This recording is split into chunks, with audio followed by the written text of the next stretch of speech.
Bonjour à tous, j'espère que vous allez bien. On se retrouve aujourd'hui dans une toute nouvelle vidéo qui ne va non pas parler budget, mais qui va parler investissement. Aujourd'hui, j'aimerais qu'on compare avec mes chiffres, avec des vrais chiffres, si c'est plus avantageux d'acheter sa résidence principale ou d'être locataire et de faire un investissement locatif. Pour cette vidéo, je vais vous sortir des vrais chiffres, notre situation, nous, à l'heure actuelle, parce que oui, on est vraiment dans la tranche d'âge où tout le monde se pose la question, tout le monde a envie d'être propriétaire parce qu'on le sait, c'est quand même très français d'investir dans l'immobilier. Malgré tout, vous allez voir que les chiffres, la différence entre être propriétaire de sa résidence principale et être locataire et avoir un investissement locatif à côté, la différence est juste folle. Donc quand j'ai préparé la vidéo, je m'attendais pas à ces chiffres-là. J'espère que vous êtes bien assis parce que c'est fou. Vous allez voir qu'en plus, nous, dans notre cas et dans notre situation, du coup, la première partie de la vidéo, ça sera un bilan de notre investissement locatif. Demain, si vous voulez investir dans le locatif,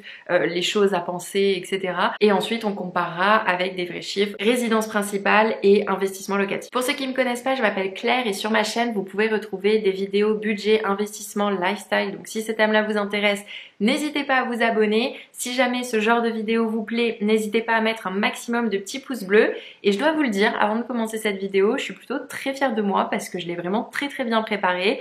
Et c'est vraiment la vidéo pile que je dis. Du coup là, je vais dire à tous mes amis qui me disent « Claire, je sais pas si je dois acheter et tout ». Regarde ma vidéo. Là, je vais la communiquer à vraiment tout le monde. Comme ça, elle reprendra tout. Elle reprend un exemple très concret qui est le nôtre et vous allez voir au niveau du budget ce que ça donne. Petit disclaimer avant de commencer cette vidéo et avant de me faire attaquer en commentaire, je ne suis pas conseillère en gestion de patrimoine, je ne suis pas conseillère en investissement financier, donc aucun conseil en investissement ne sera donné dans cette vidéo. Encore une fois, je vais juste vous partager des chiffres. C'est à vous derrière de prendre vos propres décisions. Vous êtes libre de vos choix et je ne vous soumets à rien. Il est temps de passer à nous, notre bien en investissement locatif. Qu'est-ce que ça donne? Je vais vous remettre un petit peu dans le contexte pour ceux qui ne me connaissent pas. Du coup, avec Quentin, mon conjoint, en mai 2023, on a décidé d'acheter un appartement en investissement locatif. C'est un T2 qui est situé en région bordelaise.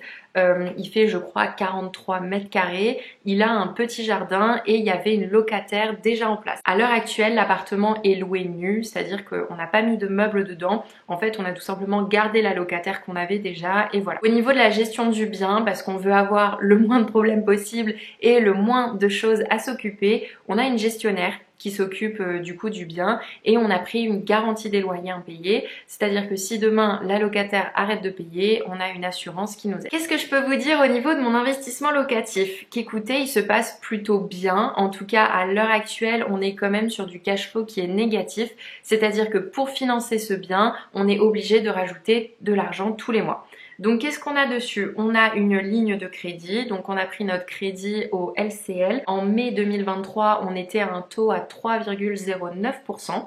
Donc là, vous avez toute la partie remboursement réel du crédit, c'est-à-dire qu'est-ce qu'on va vraiment rembourser et les intérêts du prêt. Pourquoi à l'heure actuelle, c'est pas gênant pour nous d'être en location nue? Tout simplement parce qu'on le déclare au niveau des impôts, au niveau du format réel. Je sais pas exactement comment ça s'appelle, je suis désolée. Mais en fait, vous voyez que les intérêts du prêt sont tellement élevés que en fait tout vient s'amortir et du coup au niveau de la fiscalité on est à zéro au niveau des impôts, donc pour l'instant on n'a pas de problème. Quand les intérêts du prêt vont venir baisser, là ça deviendra peut-être beaucoup plus intéressant pour nous de le louer en LMNP. Sur cet appartement on a aussi une assurance propriétaire non occupant, c'est obligatoire du moment que vous avez un investissement locatif, c'est-à-dire que vous assurez les murs en cas d'incendie, en cas d'inondation, etc. Ensuite, on a une assurance emprunteur et là-dessus, l'assurance emprunteur, vous pouvez faire différentes choses.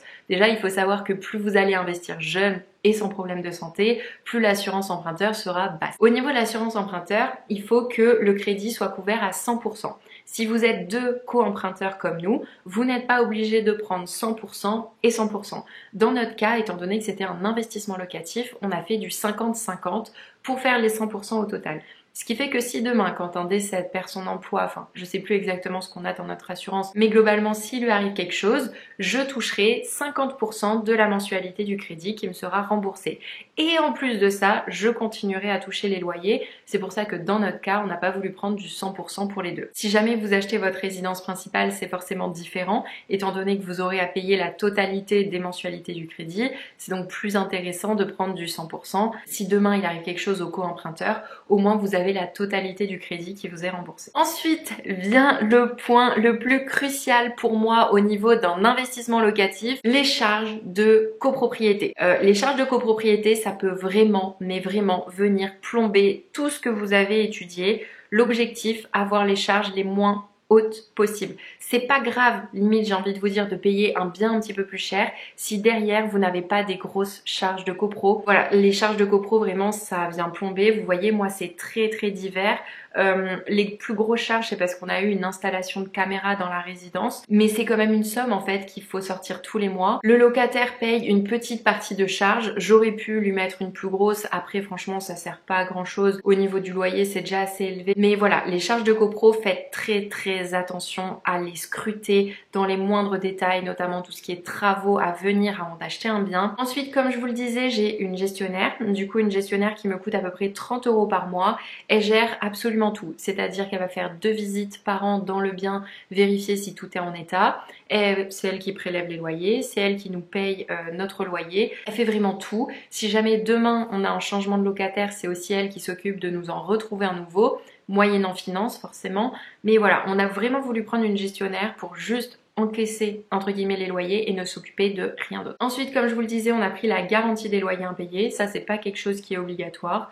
C'est voilà, si demain on a un problème avec notre locataire, si elle paye plus, on a cette garantie là. Je vous avoue que de mon côté, je suis pas très pour la prendre parce que on est à Bordeaux, croyez-moi que des dossiers il y en a beaucoup et on a le choix. Et très clairement, je pense qu'on peut le sentir très vite si un locataire va payer ou ne pas payer. Maintenant, ça rassure Quentin.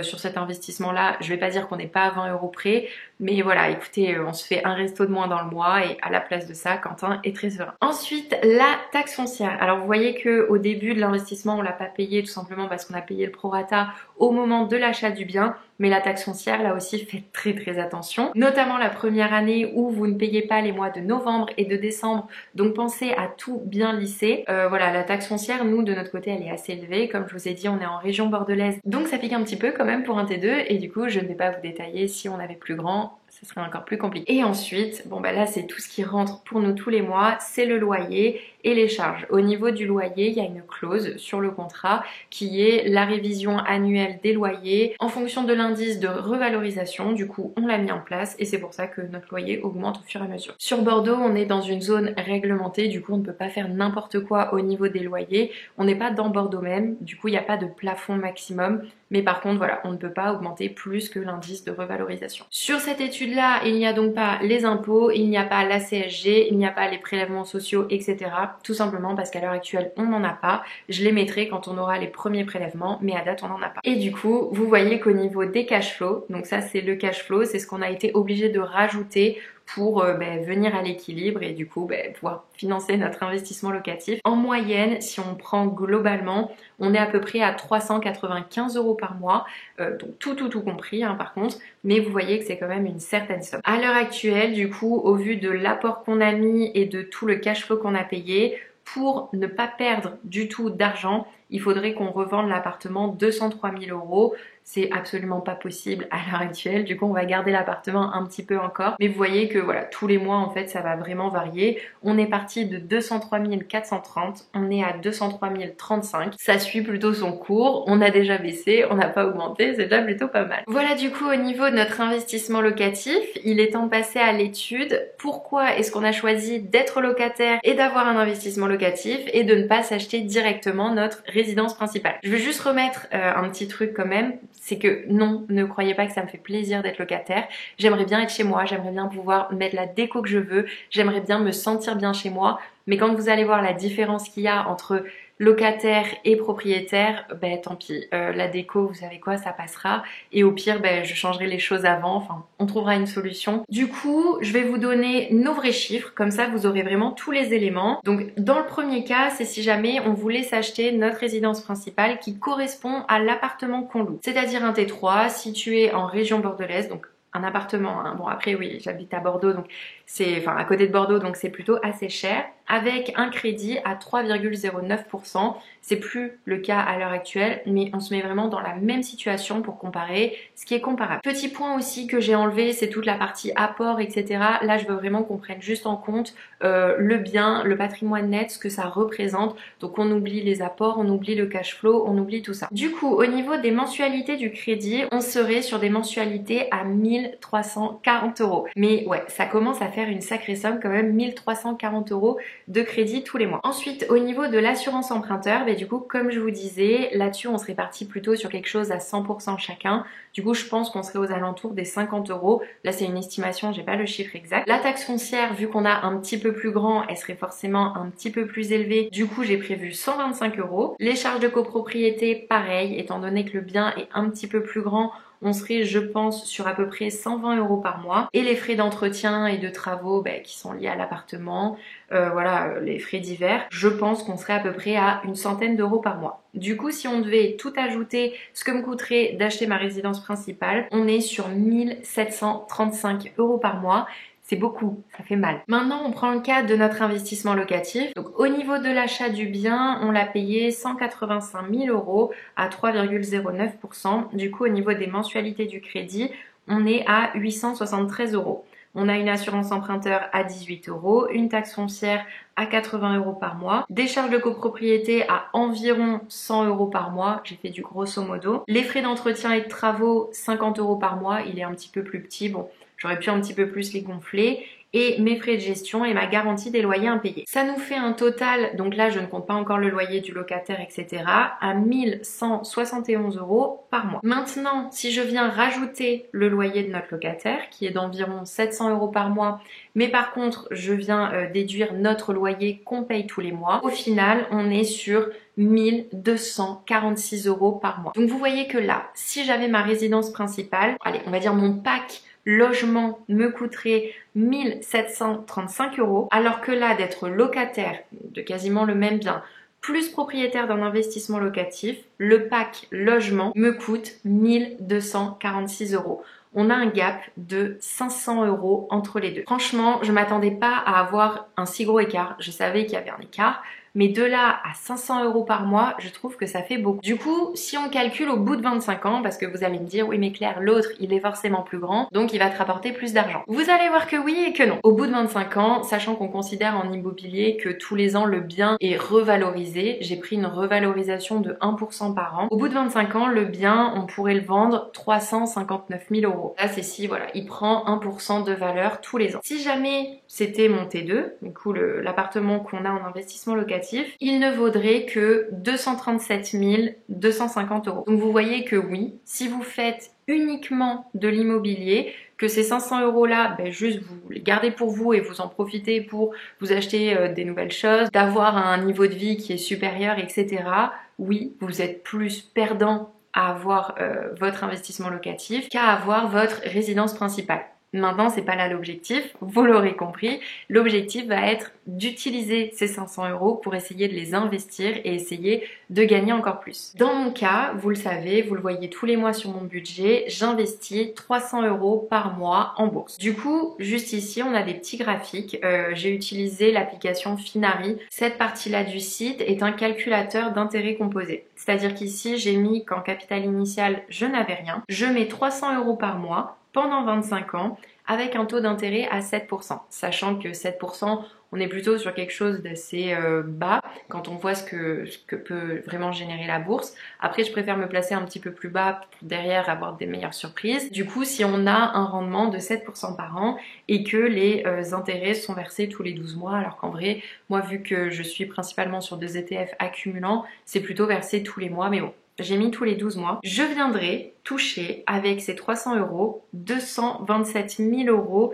697. Est-ce que vous vous rendez compte que du coup, si on vient ajouter les 237 000 plus les 227 000, on tombe à un total de 464 000 euros au bout de 25 ans, soit une différence de plus de 100 000 euros entre une résidence principale et une location plus un investissement locatif. Dans ce cas-là, je suis partie sur 300 euros d'investissement par mois, tout simplement parce que demain vous allez me dire oui mais Claire, ton loyer à 775 euros, c'est pas possible, s'il augmente, etc.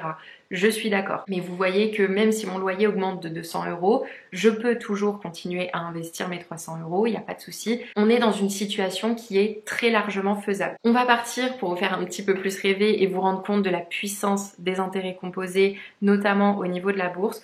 Déjà, vous le voyez au niveau de la courbe, pendant les premières années, il ne se passe pas grand-chose. Ça vient vraiment exploser sur les dernières années.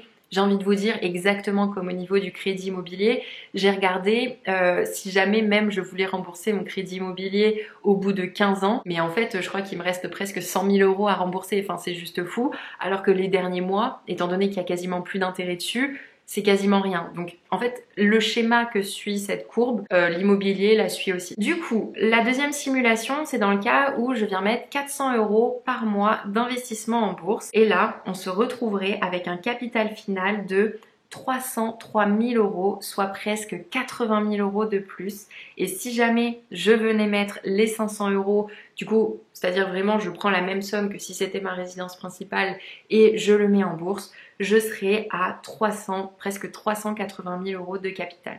Donc, quand on me pose la question, Claire, qu'est-ce qu'il vaut mieux faire ? Tout dépend. Est-ce que vous voulez être chez vous? Est-ce que vous voulez avoir votre déco? Ou alors ne pas avoir votre déco et peut-être être prêt à rester locataire et à côté investir votre argent? Bien sûr, vous l'aurez compris, cette situation-là n'est rentable que si derrière vous allez investir votre argent en bourse ou alors dans d'autres actifs. Si jamais vous gardez votre argent pour vous et pour faire upgrader votre niveau de vie, à ce moment-là, en effet, avoir sa résidence principale est plus rentable. Voilà! Franchement, je suis très contente de vous avoir filmé cette vidéo. J'espère que les chiffres ont été assez clairs. Si vous avez des questions, si vous avez des remarques constructives et pas pour m'attaquer directement, n'hésitez pas à les faire dans les commentaires. Je serai ravie d'y répondre. Encore une fois, si cette vidéo vous a plu, n'hésitez pas à mettre un maximum de petits pouces bleus. Et voilà, écoutez, j'espère que cette vidéo a pu vous aider. Faites vos simulations à vous. Franchement, je vous ai donné tous les éléments, vous avez vu ce qu'il y a sur mes tableaux, c'est pas très compliqué à refaire. Et sinon, écoutez, je vous souhaite une très très bonne journée. Je vous dis à la prochaine pour une toute nouvelle vidéo et d'ici là, prenez soin de vous. Salut!